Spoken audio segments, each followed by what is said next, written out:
Law അബ്ദുള്ളയുടെ പൂച്ചയാണ്. Abdulla ഇപ്പോൾ ഇവിടെയില്ല, അവൻ UK-യിലാണ്. അവന് വേണ്ടിയിട്ടാണ് ഇവിടെ വളർത്തുന്നത്. അതിൻ്റെ ഒരു ദിവസത്തെ പരിപാടികളാണ്. രാവിലെ എഴുന്നേറ്റ് വിശദമായി എല്ലായിടവും ഒന്ന് കറങ്ങി നടന്നു. ഭിത്തിയുടെ മുകളിൽ കയറിയിരുന്നു. താഴെ രാവിലെയുള്ള ബ്രേക്ക്ഫാസ്റ്റ്, അല്പം പുല്ലും അതുപോലെ അതിൻ്റെ ചാറും എല്ലാം അകത്താക്കുന്നു. അതാണ് അദ്ദേഹത്തിൻ്റെ ഏറെ ഇഷ്ടഭക്ഷണം. ഗതികെട്ടാൽ പൂച്ച പുല്ലും തിന്നും എന്നൊരു ചൊല്ലില്ല. അതുകൊണ്ട് തന്നെ അവരുടെ കുടുംബത്തിലെ വലിയ വലിയ ആളുകൾ പുല്ല് തിന്നിട്ടുണ്ട്. പക്ഷേ ഞങ്ങളുടെ മിലോ പുല്ല് തിന്നുന്നത് ഒരു ഔഷധത്തിന് വേണ്ടിയിട്ടാണ്. ഔഷധ ഗുണമുള്ള പുല്ലാണ് വെച്ച് പിടിപ്പിച്ചിരിക്കുന്നത്. മിലോയ്ക്കുള്ളതാണത്. പുല്ലുമൊക്കെ തിന്നു കഴിഞ്ഞാൽ താഴേക്കിറങ്ങും. ഇറങ്ങി വീണ്ടും വിശദമായ ഒരു നടത്തം നടക്കും. ഓരോ ചെടികളുടെ ഇടയിൽ പോയി പാറ്റായോ പല്ലിയോ വണ്ടോ ചെള്ളോ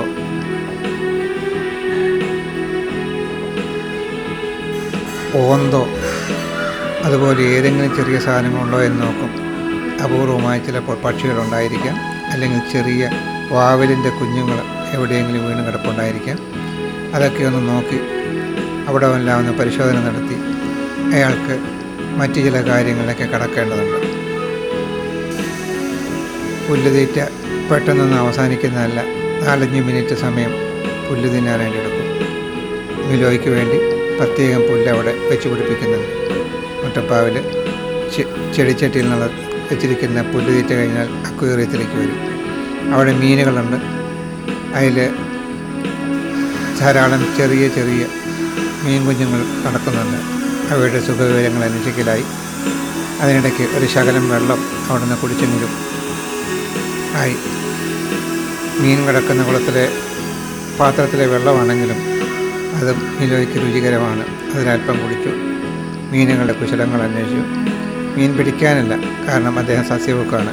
മീൻ ഇറച്ചി ഒന്നും കഴിക്കാറില്ല. നമ്മൾ കൊടുക്കുന്ന ചോറ് പോലും മിലോയ്ക്ക് വേണ്ട. അവന് പ്രത്യേക ആഹാരമാണുള്ളത്.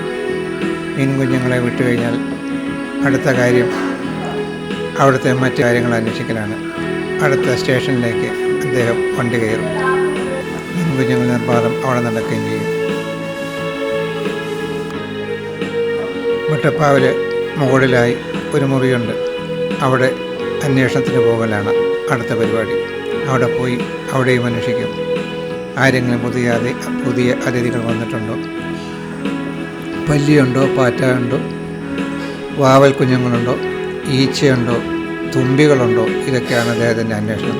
ഭിത്തിയിൽ എവിടെയെങ്കിലും ഒരു ചെറിയ ഇത് കണ്ടാൽ അത് ഗൗരവമായി അന്വേഷിച്ച് താഴേക്ക് വരലാണ് പതിവ്. സ്കോട്ട്ലൻഡ് യാർഡിലെ പോലീസിൻ്റെ പരിശീലനമാണ് മിലോയ്ക്ക് കിട്ടിയിരിക്കുന്നതെന്ന് തോന്നുന്നു. എന്താണെങ്കിലും അബ്ദുള്ള കുട്ടി ഇടയ്ക്കിടയ്ക്ക് അന്വേഷിക്കുന്നതുകൊണ്ട് സ്കോട്ട്ലൻഡിൻ്റെ വിവരങ്ങൾ പറഞ്ഞു കൊടുക്കുന്നുണ്ടാകും. അന്വേഷണം കഴിഞ്ഞ് വീണ്ടും ഓരോ ഇഞ്ച് ബൈ ഇഞ്ചായിട്ട് അന്വേഷിച്ച് താഴേക്ക് വരും. പിന്നെ അടുത്ത പരിപാടിയായി താഴെയുള്ള ഏതെങ്കിലും സ്ഥലത്ത് ഏതെങ്കിലും ജീവികളുടെ സാന്നിധ്യമുണ്ടോ എന്നറിയാൻ വീണ്ടും ഒരു മണത്ത് പരിശോധന. അതിനുശേഷം വീണ്ടും ചെടികളുടെ ഇടയിൽ പമ്മി വരും. ചെടികളുടെ ഇടയിൽ എവിടെയെങ്കിലും കശ്മലന്മാർ പതിഞ്ഞിരിപ്പുണ്ടാകാം. പാറ്റായിട്ടോ വണ്ടായിട്ടോ അല്ലെങ്കിൽ വേറെ ഏതെങ്കിലും തരത്തിലുള്ള ജീവികളുടെ രൂപത്തിലോ ഏതെങ്കിലും കശ്മലന്മാർ വന്നിരിപ്പുണ്ടെങ്കിൽ അവരെ കസ്റ്റഡിയിലെടുക്കണം. മിലോയ്ക്ക് നിർബന്ധമാണ്. ഓരോ ഇഞ്ചും അവൻ പരിശോധിക്കും. അതിനിടയ്ക്ക് ഇഞ്ചിയുടെ ഇലയും അതുപോലെ കറ്റാർവാഴയുടെ ഇലയും ഒക്കെ ഉണ്ടെങ്കിൽ അതിനിടയിലും കയറി ഒരു പരിശോധന നടത്താറുണ്ട്. കാരണം അവിടെയും ആരെങ്കിലും വേറെ ഏതെങ്കിലും രൂപത്തിൽ പതുങ്ങിയിരുന്നാൽ വലിയ വീട്ടിലായിട്ടോ ചെള്ളായിട്ടോ ഒക്കെ ആരെങ്കിലുമൊക്കെ കാണും. അവിടെയും മിലോയ്ക്ക് ഇഷ്ടപ്പെട്ട ചെടികളുണ്ട്. അത് കഴിഞ്ഞാൽ വീണ്ടും തൻ്റെ കൂടാരത്തിനടുത്ത് കോയിൽ പരിശോധിക്കലാണ്. അവിടെ പ്ലാസ്റ്റിക് വള്ളികളുണ്ട്. അതിലൊരു ചെറിയ പ്രയോഗം, നാക്കിൻ്റെ ബലവും പല്ലിൻ്റെ ബലവും ഒക്കെ ഒന്ന് നോക്കണം. അത് കഴിഞ്ഞാൽ വീണ്ടും അടുത്ത പരിപാടിയിലേക്ക് കടക്കും. രാവിലത്തെ എക്സർസൈസ് ആണ് ഇതെന്നാണ് അദ്ദേഹം പറയാറ്. നല്ല കാര്യശേഷിയുള്ള ഒരു വ്യക്തി ആകണമെങ്കിൽ ധാരാളം എക്സർസൈസ് ചെയ്യണമെന്നുള്ളത് മിലോയ്ക്കറിയാം. വീടിൻ്റെ ഉള്ളിലേക്കുള്ള പ്രവേശനമാണ്. കതകിൻ്റെ മൂലയിലും മറ്റു സ്ഥലങ്ങളിലും വീണ്ടും പരിശോധന നടക്കും. കതകിൻ്റെ ചുവട്ടിൽ വിള്ളലിൽ എവിടെയെങ്കിലുമൊക്കെ ആരെങ്കിലുമൊക്കെ പതിഞ്ഞിരിപ്പുണ്ടാകാം. അത് അദ്ദേഹത്തിൻ്റെ ജോലിയാണ് കണ്ടുപിടിക്കൽ.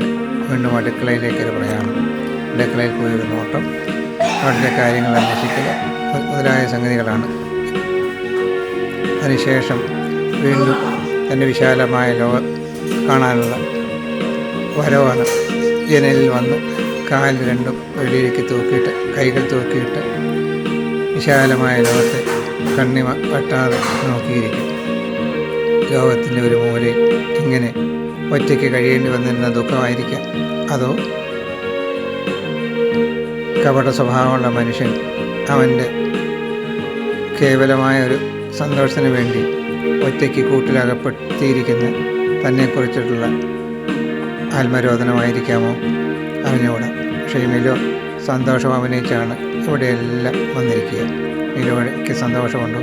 അതെനിക്കറിഞ്ഞുകൂടാ. പക്ഷേ സന്തത സഹചാരിയായി ഞങ്ങളോടൊപ്പം കൂടിയിട്ട് 6-7 മാസമായി. ഇടയ്ക്കിടയ്ക്കുള്ള സന്ദർശനങ്ങളും മറ്റു കാര്യങ്ങളും ഒഴിവാക്കിയാൽ ആള് തികച്ചും ശാന്തൻ. വിശാലമായ ലോകം തൻ്റെ കണ്ണിൽ ഒതുക്കാൻ കഴിയുമോ? അതായിരിക്കും മിലോയുടെ ചിന്ത. നോക്കാം.